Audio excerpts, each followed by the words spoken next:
तो दोस्तों एक सवाल आया है। सवाल यह है कि what is the difference between author and writer. Hindi में ऑथर और राइटर दोनों के लिए लेखक लफ्ज़ इस्तेमाल हुआ करता है।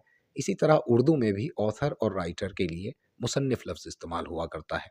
तो फिर इंग्लिश में ऑथर और राइटर किस तरह से अलग अलग साबित होते हैं, आज की इस छोटी सी वीडियो में हम जानने जा रहे हैं ये फ़र्क। हमेशा की तरह वही एक छोटी सी वीडियो और वही आखिर तक देखने की गुजारिश। तो दोस्तों शुरुआत ऑथर वर्ड से करते हैं कि आखिरकार ऑथर क्या चीज़ होती है। तो ऑथर अथॉरिटी से बना होता है और आप अच्छी तरह वाकिफ होंगे कि अथॉरिटी क्या होती है और कैसे हुआ करती है। आप यूं समझ सकते हैं कि वो लेखक जिसने कोई कहानी कोई किताब लिखी हो और साथ में वो पब्लिश भी हो गई हो, वो ऑथर कहलाता है।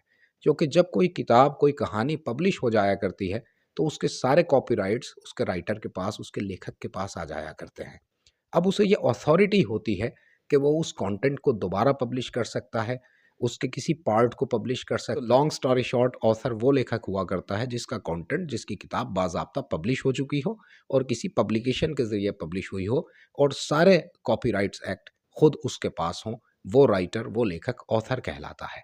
दूसरी तरफ अगर राइटर की बात करूं तो राइटर एक जनरल टर्म हुआ करती है। जब एक आम आदमी लेखक या मुसन्निफ लफ्ज़ की इंग्लिश बनाता है तो उसके जहन में राइटर लफ्ज़ आता है, ना कि ऑथर। तो ये एक आम टर्म होती है। दूसरा फ़र्क राइटर और ऑथर के बीच में ये हुआ करता है कि सारे राइटर्स ऑथर नहीं हुआ करते हैं, लेकिन सारे ऑथर्स राइटर हुआ करते हैं। मतलब यूं समझिए कि मैंने अभी तक कई सारी किताबें लिखी हैं लेकिन मैं उन्हें पब्लिश नहीं करा सका हूं। तो मैं उन किताबों का जो अभी तक पब्लिश नहीं हुई हैं मैं उनका राइटर तो हूं, लेकिन ऑथर बिल्कुल नहीं हूँ, क्योंकि आफ्टर ऑल वो अभी तक पब्लिश नहीं हुई है। तो कुल मिला के आप यूं समझ सकते हैं कि ऑथर वो राइटर है जिसका कंटेंट जिसकी किताब जिसकी कोई भी रचना पब्लिश हो गई हो, अब सारे कॉपीराइट्स उसके पास हैं, उसके पास अथॉरिटी है, वो कुछ भी कर सकता है, वो राइटर ऑथर कहलाता है। दूसरी तरफ राइटर वो होता है जिसका कंटेंट अभी पब्लिश ना हुआ हो। दोस्तों मैं सोच रहा हूँ कि अब एक चीज़ और ट्राई कर ली जाए।